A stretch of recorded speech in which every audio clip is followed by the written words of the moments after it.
اللہ رب العزت نے انسان کو پیدا کیا اور انسان کو پیدا کرنے کے بعد ایک چیز کی ذمہ داری وہ کسی کو نہیں دی، بلکہ وہ اپنے ذمے لے رکھی ہے، اور وہ رزق کی ذمہ داری ہے۔ وَمَا مِن دَابَّةٍ فِي الْأَرْضِ إِلَّا عَلَى اللَّهِ رِزْقُهَا، کہ روئے زمین پر جتنی مخلوق ہے، جتنے رینگنے والے ہیں، جاندار ہیں، ہر ایک کی روزی اللہ رب العزت کے ذمے ہے، اس کی ذمہ داری اللہ نے لے رکھی ہے۔ دنیا کے اندر کسی کو کسی کے روزی کا ذمہ دار نہیں بنایا۔ اگر دنیا کے اندر کسی کو ذمہ دار بنا دیا جاتا تو ہر آدمی یہ چاہتا کہ ہمارے ہی پاس روزی رہے، دوسرا بھوکا مر رہا ہے مرنے دو۔ آدمی اس کی وجہ سے دوسرے کو نظر انداز کر دیتا جو اس کے دل کے اندر حص ہے۔ اللہ رب العزت نے رزق کو اپنے ذمہ لے رکھا ہے۔ قرآن پاک کی متعدد آیات کے اندر اور احادیث کے اندر اللہ کے نبی صلی اللہ علیہ وسلم نے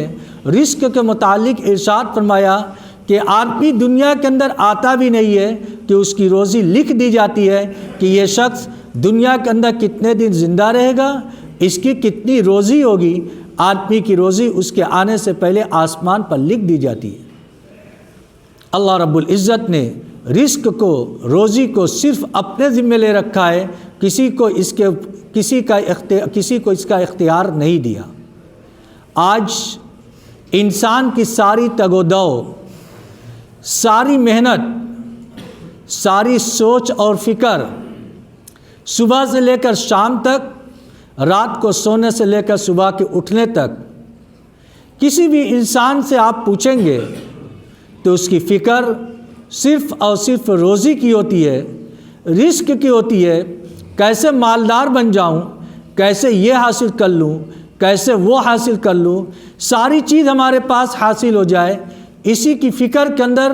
انسان اٹھتا ہے اور اسی فکر کو لے کر انسان سوتا ہے، جس کی بنیاد پر جو قناعت، جو دل کے اندر استغنا، دلی چین اور سکون میسر ہونا چاہیے، وہ آج ایمان والوں کو میسر نہیں ہے، انسانوں کو میسر نہیں ہے۔ آج ہر ایک کا دل بے چین ہے، پریشان حال ہے، راتوں کو نیند نہیں آتی، دن کو سکون نہیں ملتا، وہ جائے تو کہاں جائے، اور سارے اسباب آرام کے موجود ہیں، لیکن اس کے باوجود انسان کو آرام نہیں ملتا۔ آخر اس کی وجہ کیا ہے؟ اللہ کے نبی صلی اللہ علیہ وسلم نے حدیث پاک کے اندر ارشاد فرمایا، اس کی سب سے آسان وجہ، سب سے آسان وجہ جو حدیث کے اندر ذکر کیا گیا وہ یہ ارشاد فرمایا گیا، وَرْضَ بِمَا قَسَمَ اللَّهُ لَكَ تَكُنْ أَغْنَى النَّاسِ، اللہ نے جو روزی تم کو عطا فرما دی ہے، ساری محنت کرو، محنت کرنے کے بعد جو نتیجہ تم کو حاصل ہو اس کے اوپر تم مطمئن ہو جاؤ، تمہارا دل مطمئن ہو جائے تو تم لوگوں کے اندر سب سے زیادہ غنی ہوگے، دلی غنا بھی حاصل ہوگا اور ظاہری طور سے بھی غنا تم کو حاصل ہوگا، تم کسی کے محتاج نہیں ہوگے۔ ورنہ بہت زیادہ کمائی ہے، بہت زیادہ مال و دولت ہے، لیکن ہونے کے باوجود وہ آدمی فقیر ہے۔ کس لحاظ سے فقیر ہے؟ اس لحاظ سے فقیر ہے کہ جو میسر ہے اس کے اوپر اس کی نگاہ نہیں، اور جو نہیں ہے اس کے اوپر اس کی نگاہ ہے، اس بنیاد پر وہ محتاج بنا ہوا ہے، وہ اس کو حاصل کرنے کی فکر کے اندر لگا ہوا ہے، اور جو اللہ رب العزت نے اس کو عطا فرمایا ہے اس کی جانب اس کی توجہ نہیں، اور جو اس کے پاس نہیں ہے وہ اس کو حاصل کرنے کے لیے پریشان بنا رہتا ہے، اسی کی فکر کرتا ہے، اسی کی محنت کرتا ہے، جس کی بنیاد پر غنا کی دولت سے یہ شخص محروم رہتا ہے۔ آج ہر ایک کا یہی حال ہے، دوسرا آگے بڑھ گیا، تیسرا آگے بڑھ گیا، اسی کو آگے بڑھتے ہوئے دیکھ کر ہم پریشان رہتے ہیں کہ وہ آدمی آگے بڑھ رہا ہے اور ہم اسی جگہ ٹکے ہوئے ہیں، ہم آگے نہیں بڑھ رہے ہیں۔ ہم اس وقت دیکھیں اللہ رب العزت نے ہمیں جو عطا فرمایا ہے اس سے زیادہ تو ہمیں مل بھی نہیں سکتا، یہ اللہ کی جانب سے عطا کیا ہوا ہے۔ ہم اس نعمت کے اوپر جو اللہ نے عطا فرمایا ہے، زبان سے شکر ادا کریں اور دل سے اطمینان رکھیں۔ اللہ رب العزت جو مقدر کا ہے وہ ہمیں عافیت کے ساتھ پہنچائے گا، اور بہت زیادہ اضطرار، بے چینی کا اظہار کر کے مقدر سے زیادہ آدمی کما نہیں سکتا، لیکن ایک پریشانی کے اندر مبتلا ہوگا، وہ پریشانی یہ ہوگی کہ اس کا دل بے چین ہوگا، پریشان ہوگا، اور اس کو چین اور سکون نصیب نہیں ہوگا۔ آج اس دور کے اندر ہر آدمی یہ چاہتا ہے کہ بس میں مالدار بن جاؤں، میں روپیے والا بن جاؤں، میں پیسے والا بن جاؤں، میرے پاس یہ چیزیں ہوں، میرے پاس وہ چیزیں ہوں، اور ذرائع آمدنی کے بارے میں فکر نہیں کرتا کہ یا وہ حلال طریقے سے آ رہی ہے یا حرام طریقے سے آ رہی ہے۔ ہم ایمان والے ہیں، اللہ پر ایمان ہے، رسول پر ایمان ہے، ہمارا یہ ایمان ہے کہ کوئی آدمی اپنے مقدس سے کم دنیا کے اندر کھا کر اس دنیا سے جا نہیں سکتا، اور کوئی آدمی اس دنیا کے اندر اپنے مقدس سے زیادہ کما نہیں سکتا۔ جب ہم ان چیزوں کے اوپر ایمان رکھتے ہیں اور یہ بنیادی چیز ہے، تو پھر اس کے بعد ہم مالدار ہونے کی حرص کے اندر، خواہش کے اندر، لالچ کے اندر ایسے طریقے کو اختیار کریں جس کو شریعت نے منع کیا ہے، یا جس کو اللہ کے نبی صلی اللہ علیہ وسلم نے حرام قرار دیا ہے،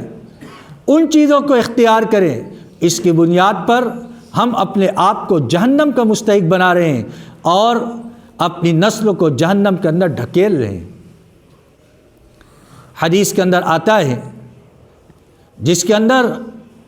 اللہ کے نبی صلی اللہ علیہ وسلم نے ارشاد فرمایا کہ جبرائیل امین نے میرے دل کے اندر یہ بات ڈالی ہے،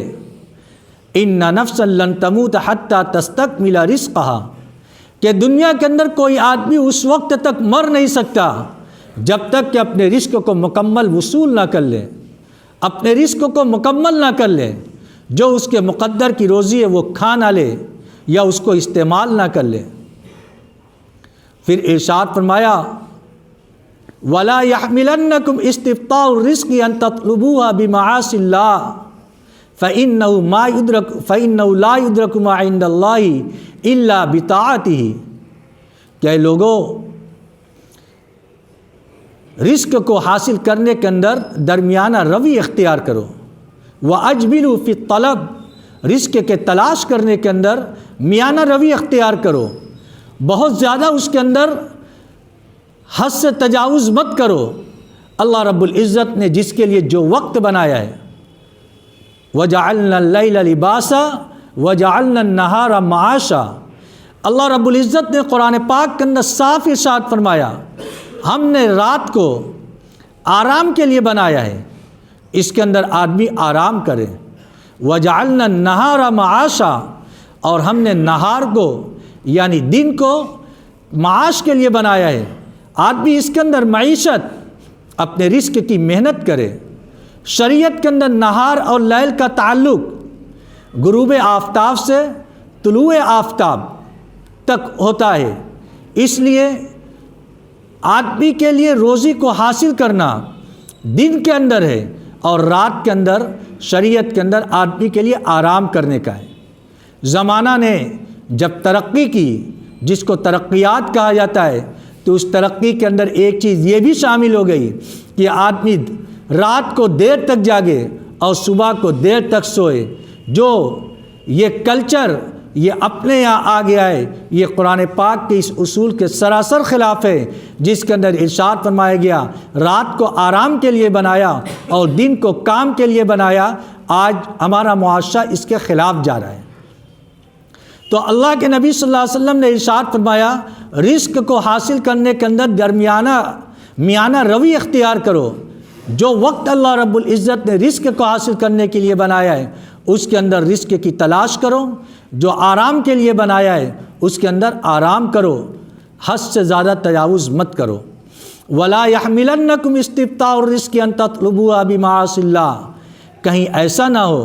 کہ رزق کے اندر دیری، یعنی بظاہر ہمیں سمجھ میں یہ آ رہا ہے کہ ہم بڑے آدمی نہیں بن پا رہے ہیں اور ہم چاہتے ہیں کہ راتوں رات بڑے آدمی بن جائیں۔ یہ خواہش اور یہ حرص کہیں تم کو حرام طریقے سے روزی حاصل کرنے پر آمادہ نہ کرے، یعنی ایسا نہ ہو کہ جلدی بڑے آدمی بننے کی وجہ سے حرص کی وجہ سے تم حرام طریقے سے روزی کو حاصل کرنے لگو۔ فَإِنَّهُ لَا يُدْرَكُ مَا عِندَ اللَّهِ إِلَّا بِطَاعَتِهِ، کیونکہ جو کچھ اللہ کے پاس ہے اس کو اللہ کی طاعت کے ذریعے سے حاصل کیا جا سکتا ہے، اللہ کی فرما برداری کے ذریعے سے حاصل کیا جا سکتا ہے۔ لہذا اللہ رب العزت نے رزق کو اپنے پاس رکھا ہے، تو ہم اس رزق کو حاصل کرنے کے لیے میانہ روی اختیار کریں اور دوست سے صحیح طریقے کو اختیار کریں، غلط طریقے سے رزق کو حاصل نہ کریں۔ اگر ہم نے رزق کو حرام طریقے سے حاصل کیا تو یہ یاد رکھے، جو بندہ حرام طریقے سے کماتا ہے اور اس کی پرورش حرام مال سے ہوتی ہے تو ایسا جسم جہنم کے زیادہ مستحق ہے۔ حدیث کے اندر اللہ کے نبی صلی اللہ علیہ وسلم نے ارشاد فرمایا، جو آدمی حرام مال کھاتا ہے یا اس کے جسم کے اندر حرام مال سے پرورش ہوتی ہے اس کے جسم کی، تو حدیث کے اندر آتا ہے ایک آدمی کہتا ہے دعا مانگتے ہوئے بہت التجا کرتا ہے، گڑ گڑا کر دعا کرتا ہے، یا ربی یا ربی یا ربی، اے میرے پروردگار اے میرے پروردگار میری یہ دعا قبول فرما، یہ دعا قبول فرما۔ ایسے طریقے سے وہ دعا کرتا ہے کہ رب کو اس پر پیار آ جانا چاہیے اور اس کی دعا کو قبول کر لینا چاہیے۔ لیکن اللہ کے نبی صلی اللہ علیہ وسلم ارشاد فرماتے ہیں کہ مطعمہ حرام وملبسہ حرام، کہ اس کا کھانا حرام ہے، اس کا لباس حرام ہے، اس کی پرورش حرام کے ذریعے سے ہوئی ہے، وَأَنَّا يُسْتَجَابُ لَهُ، اس کی دعا کیوں کر قبول ہو سکتی ہے؟ دعا کی قبولیت سے مانع ہو جاتی ہے۔ آدمی اگر رزق کے اندر حرام طریقے کو اختیار کرتا ہے اور جب حرام طریقے سے اختیار کرے گا اس کی دعا قبول نہیں ہوگی، اس کی عبادت قبول نہیں ہوگی، تو ایسا مال ہمارے کس کام کا؟ ہم بہت سا مال حاصل کر لیں حرام طریقے سے، لیکن جب ہماری دعا قبول نہیں، ہماری نماز قبول نہیں، ہماری کوئی عبادت قبول نہیں، ہماری صدقہ قبول نہیں، زکوٰۃ قبول نہیں، تو پھر ایسی کمائی سے کیا فائدہ؟ اگرچہ ہمارے پاس تھوڑا ہو لیکن وہ حلال ہو، حلال مال ہو، تو اللہ رب العزت اس کی برکت سے طاعت کی توفیق دیتے ہیں، اس کی برکت سے اللہ رب العزت کی رضا نصیب ہوگی۔ اور جب آدمی تھوڑے پر قناعت اختیار کرے گا، جس کو حدیث کے اندر ارشاد فرمایا گیا، تو پھر اس کے بعد چین اور سکون بھی نصیب ہوگا، ورنہ آدمی کے دلوں کے اندر بے چینی پیدا ہوگی، اور وہ بے چینی اللہ رب العزت کی جانب سے آنے والا ایک عذاب ہوگا، جیسے کہ حدیث کے اندر ارشاد فرمایا گیا کہ اے میرے بندے، تم میری عبادت کے لیے وقت کو فارغ کر لو، میں تیرے دل کو چین اور سکون سے بھر دوں گا۔ اگر تم ایسا نہیں کرو گے تو میں تمہارے اوپر عذاب مسلط کروں گا، اور وہ عذاب یہ ہوگا کہ تم کام تو بہت کرو گے لیکن تمہاری ضرورت کبھی پوری نہیں ہوگی۔ ملأت یدک شغلا ولم اسد فقرک، میں تمہارے ہاتھ کو مشغولیت سے بھر دوں گا اور تمہاری ضرورت پوری نہیں ہوگی۔ الغرض اس حدیث پاک کے اندر اللہ کے نبی صلی اللہ علیہ وسلم نے بہت قیمتی نصیحت ارشاد فرمائی کہ اگر آدمی یہ چاہتا ہے کہ اس کو چین سکون نصیب ہو تو اس کے اندر سب سے اہم بات یہ ہے کہ اللہ رب العزت نے جو روزی اس کو عطا فرمائیے، وَرْضَ بِمَا قَسَمَ اللَّهُ تَكُنْ أَغْنَى النَّاسِ، جو اللہ نے تم کو روزی عطا فرمائیے، جو قسمت کے اندر تمہارے لکھ دیا ہے، تم اس کے اوپر راضی ہو جاؤ، تم لوگوں میں سب سے زیادہ غنی ہو جاؤ گے۔